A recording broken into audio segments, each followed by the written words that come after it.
Paano mo hinahandle ngayong kasikatan mo? Kasi sobrang sikat ka na. Actually, hindi ko masyado o hindi ko iniisip yung kasikatan. I'm just thankful kay God na narating ko ngayon. Tsaka super thankful ako din sa mga taong sumusuporta sa akin. Kapuso actress na si Jillian Ward, napangiti nang makaharap si Iman Bacosa Pacquiao.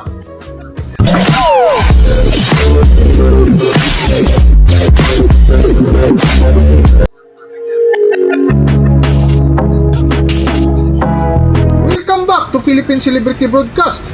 Hindi na nga may tago ang kasikatan ngayon ng batang boxing hero na si Iman Bacosa Pacquiao na bukod sa mga naglalakihang billboard na nagkalat ngayon sa buong bansa ay hindi na rin maiwasan na kapag namamasyal ang binata kahit saan ay maraming lumalapit para makipag-selfie sa kanya. Kamakailan nga ay inamin ng boksingerong si Iman Bacosa na inspirasyon niya ngayon ng aktres na si Jillian Ward na isa nga sa kanyang binitiwang salita na naging lucky charm sa kanya ngayon ang dalaga dahil sa sunod-sunod na biyaya na kanyang natanggap mula sa pagkapanalo ng boxing hanggang sa balitang magkakasama niya na si Jillian Ward sa isang teleserye. Bukod dito ay hinangaan din si Iman Bacosa dahil sa napansin ng ilang netizens sa kakaibang ugali na ipinakita na napakabait, marespeto at napakahambol na minsang makaharap ng ilang reporters ay walang kayabang-yabang magsalita.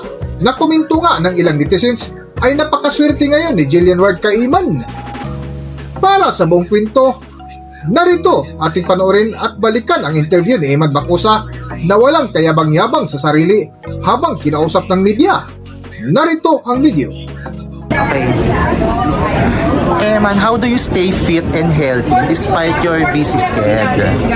Sorry, Paano ko napapanatiling magiging fit and fab na katawan mo kahit sobrang busy ka?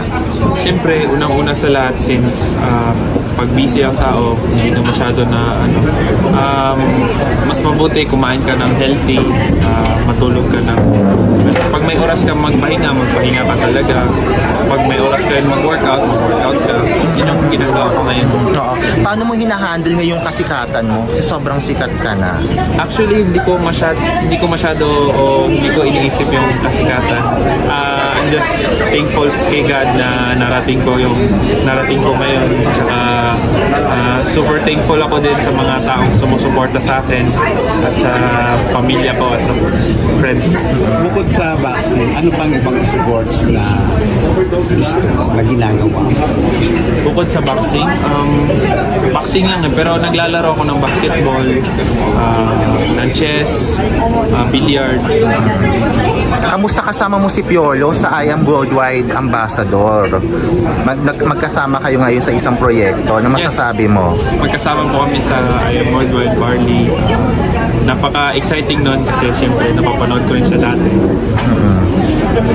Sinasabi kasi nakahawig mo si Piolo Pascual and yet magkasama kayo ngayon. Anong reaction mo dun sa sinasabing magkamukha kayo ni Piolo? Siyempre na-appreciate ko sila at thankful ako na naisip nila yun na ganun pala yun. So, thank you. Noong pa bang hindi ka pumapasok sa showbiz at hindi ka nakikilala ng mga taga-industriya, ay naimin na mga nakapansin na sa'yo na magkahawig talaga kayo ni Piolo? Di ko naman po napansin yun. Napansin ko na lang yun. Binasa ko yung comments sa mga sinasabi ng tao. Hanggang dito na lang muna ang ating video at kung nagustuhan nyo, huwag kalimutan mag-subscribe at pindutin nyo na rin ang notification bell para ma-notify ko sa ating susunod na video. Maraming salamat!